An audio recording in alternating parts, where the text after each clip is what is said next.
Hey everyone, it is Fitz with your daily delivery. Hope you're doing well. Welcome to Sunday. And you know what we do on Sundays. And this will be the last time we do that this season because the final episode of season 6 of Life of Fitz, episode number 100 overall, drops on Monday, 10 a.m. on YouTube, 11 a.m. over at GoPowercat. And oh yeah, it's on the networks, all those podcast networks. Mitch Holtus. Oh, I've been saving him. I was saving him for the right moment. This turned out to be the right moment, and it almost didn't happen. It took Mitch literally wedging us into an open 45-minute slot, and I don't think it was open. I think he made time for us so that we could do this podcast. And there was reasons why he did that, and I appreciate it so much. But Mitch Holtus, the former voice of the Wildcats, he was here in Manhattan when Bill Snyder arrived. I think Mitch started maybe in '86 as the play-by-play guy. And wow, we all remember him for that big call every time K-State scored a significant touchdown or had a significant win or any of that. It was his signature at Kansas State. Now it's touchdown Kansas City because he's the Chiefs play-by-play guy and has been doing it for a very long time. I learned a lot during this 45 minutes of this podcast. He had 2 years where he overlapped with Kansas State and the Chiefs, and he tells stories about what he went through. And I don't know how he did it. That's absolutely amazing to me because they're both pretty much full-time jobs.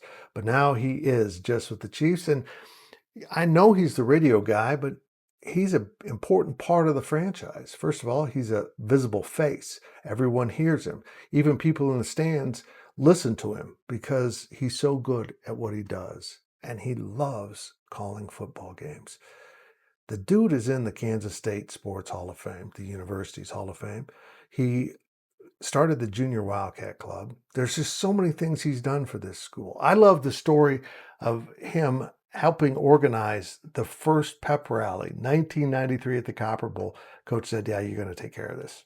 And when Coach told you to do something, you did it. That's the kind of respect Coach Bill Snyder carried, particularly, in those early years. He came in, and the stories Mitch tells about the turnaround are tremendous.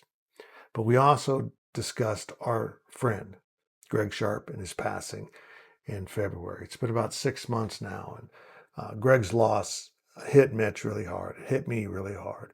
But Mitch and Greg had remained very close.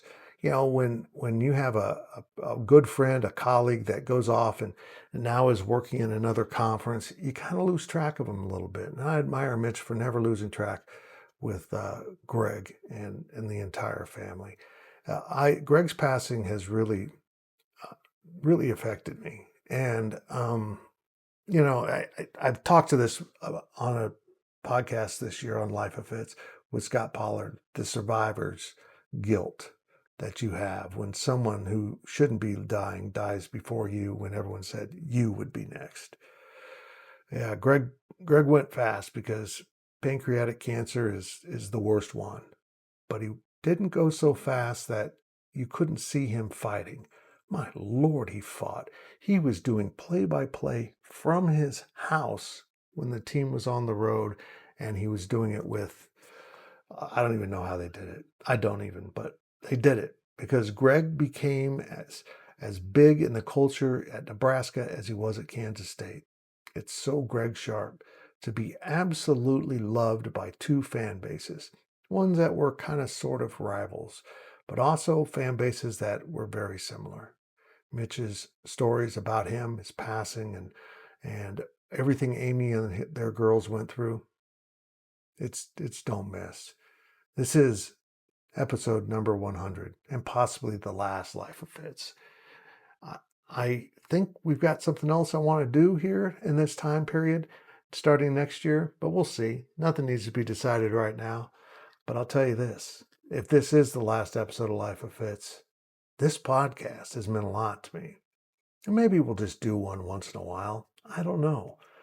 But it also seems a good time to close the book on this one and move on to something else, a little more K-State centric, because I can't keep talking about the cancer when I'm kicking its ass. I'm giving it life, and I can't do that anymore.